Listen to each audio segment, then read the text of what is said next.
same question about women, staying on the same topic. One of your top goals must be to attract capital to your funds, right? And so how do gender stereotypes fit in attracting capital? Is that an issue at all? This is Luz Padilla.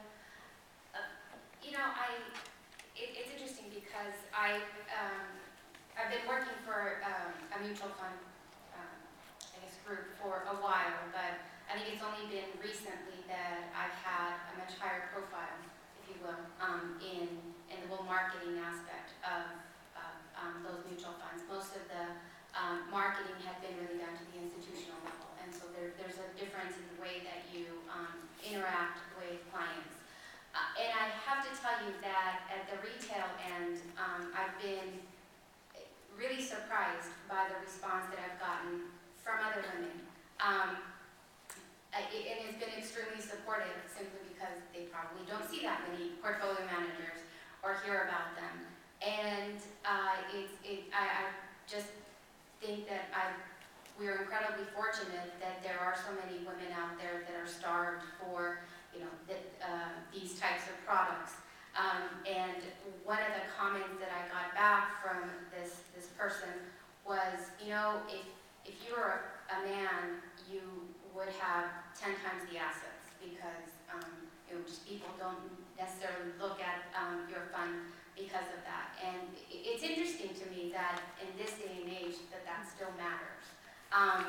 But I think that the marketing to the retail customer has been an eye-opener for me because you get all kinds of different people from different walks of life.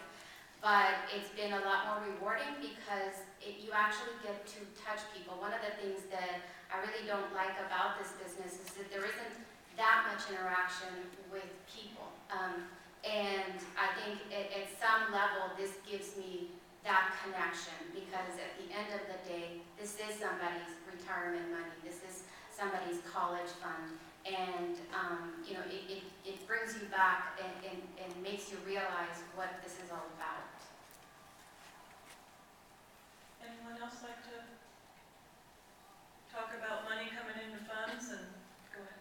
This is Ivka Gaush-Bistritsky. I do think there is a bit of a self-fulfilling prophecy in the business overall because there are so few women managing money, and there's a perception that women aren't as good at capital raising. And in our business, of course, our goal is to make money for our clients, but the way we get paid is based on the number of assets we bring in. And so that perception also leads to perhaps women getting promoted less into these very senior management roles where they are the primary spokespeople for their funds. And so but I don't know if those numbers are proven. Again, because there's so few women, how do we even know that they're any better or worse than attracting capital? So I feel like, when we're talking about the critical mass theory, that in a way, to have more women in the business, at least we could test some of these assumptions that exist for whatever historical reasons there are, and it may very well be erroneous, but bringing in assets is a big part of what we do here, and that's how we make our money. And then in terms of my own experience, actually I've found going into the world that I manage in now, which is sustainability investing, what we call ESG, or environmental, social, and governance investing, where part of the philosophy is looking for gender diversity in management in the companies that we invest in, seeing that as a positive in terms of investment returns. And so the natural audience, the natural clientele for my fund are already believers in that, and therefore having a woman manage the fund may actually be a positive gender stereotype for my type of investing. But what I'd really like to see, again, is in the business is seeing women managing money as being a positive across the board, not just for sustainability strategies. What happens to a fund manager who doesn't attract capital? And how are you measured, and how much time are you given, things like that? A fund manager that doesn't attract capital goes out of business. And we're measured on performance. business. And so I actually, if I tie these two questions together, I actually see no gender stereotyping and asset raising, because I think people go where the returns are. And that's the great thing about the business that we're in, that there's a score every single day. Every night I know how we've done versus our peers and versus the benchmarks.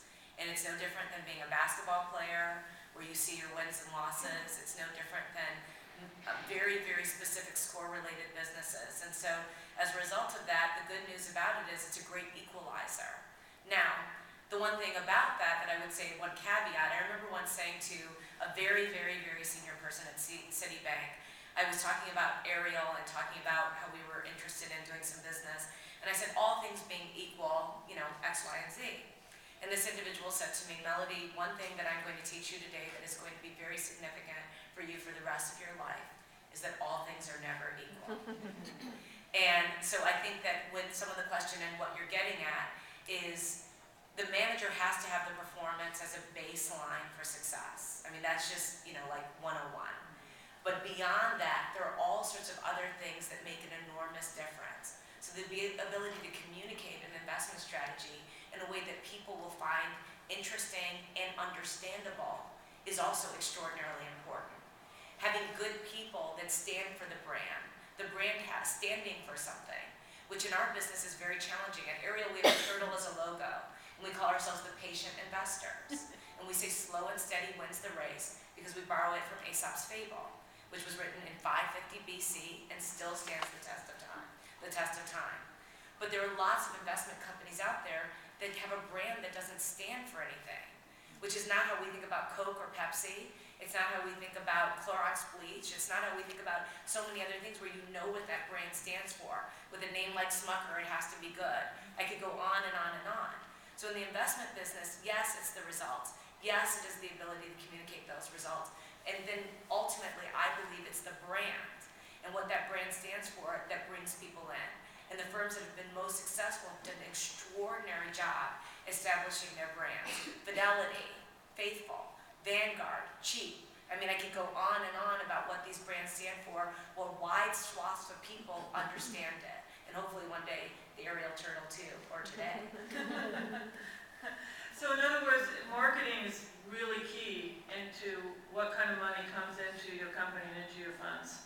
So you need a whole team to help you. It's not just the individual. I mean, how can you do all of that? Manage your portfolios and market, or do you? Do you all help market too?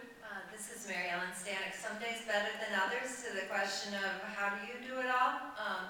In my position, it is needing to do some of it all, and particularly the visibility and the marketing. And it is about being able to stand for the brand. I will say institutional investors are starting more and more to ask the question of what is the firm's diversity policy, and what, tell me more about these things. And it's not just those who have a socially responsible mandate or public funds. We're seeing it more and more. And so at times it is an advantage to go in as an institutional money manager, whether it be for a fund application or separate account, as with the chief investment officer as a woman, and has been.